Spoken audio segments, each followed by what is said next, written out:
Hello mga sisiyo, another day na naman tayo para sa ating mga sisiyo or 45 days. So, ngayong araw na naman, so maglilinis tayo another rotation natin sa parang araw natin pagsusurvey sa ating mga alagang manok. Kailangan natin nilinisan. So, let's go!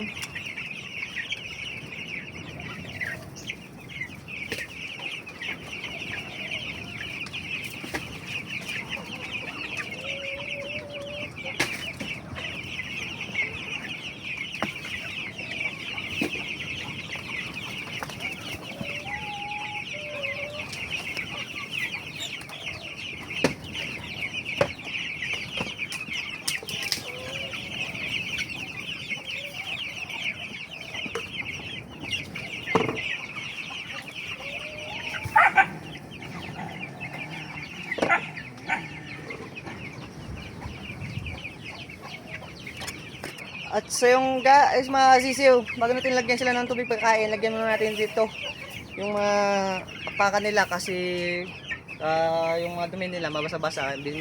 Bumili pala ako ng mga sisiw ng para sa sipon or pamano nila. So let's go.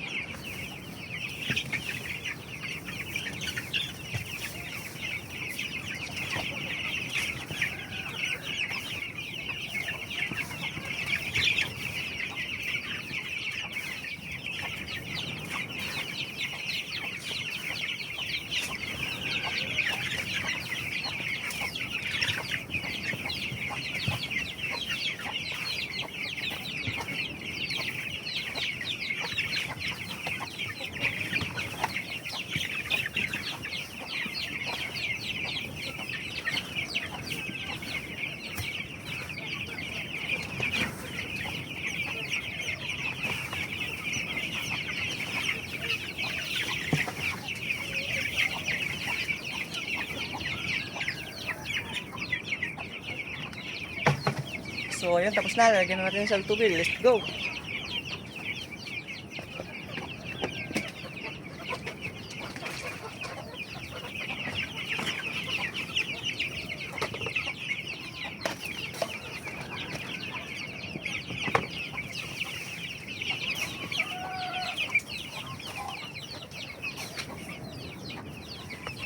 Ganun pa rin yung process mga kasisiw. Lagyan ulit natin sila ng pagkain para mabilis kasi maubos.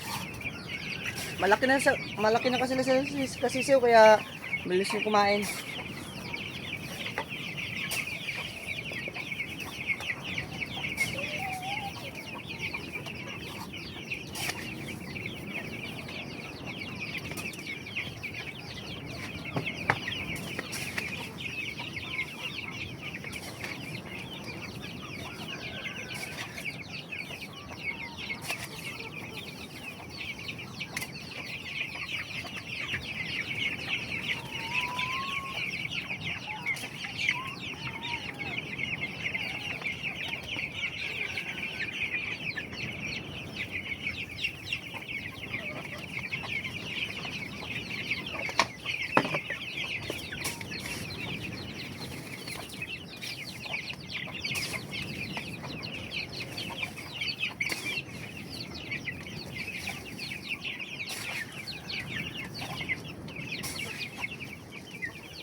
Tapos na sila magiging ng pagkain, tubig naman.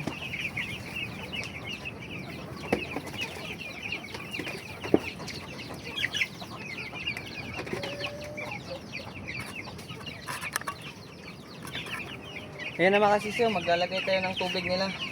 Kasi mabilis maubos yung tubig nila. Bali, bukas mga kasisiyo, or sakaling maglipat sa kabila, lalagyan ko na sila ng ano, ng oxygen powder, tapos vitamin pro, para kahit umaga makakalagay ako ng vitamin para bilis sila lumaki.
Ayan na mga kasisiw, nalagyan natin sila napalitan na natin sila ng tubig tapos pagkain.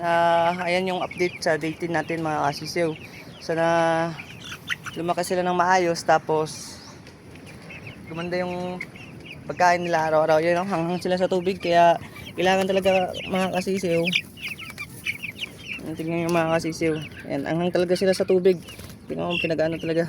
Mabilis kasi maubos yung tubig, kaya kailangan talaga ano tayo ng tubig. Gusto lagi tayo ng mga katubig, yung mga kasisiw, para di sila ma-stroke mga kasisiw. Yun lang mga kasisiw, sana sabihin nyo palagi yung update ko sa aking alagang 45 days or Brower chicken, backyard chicken. So salamat mga kasisiw, salamat sa inyo mga kasisiw. Bye bye, ingat kayo palagi.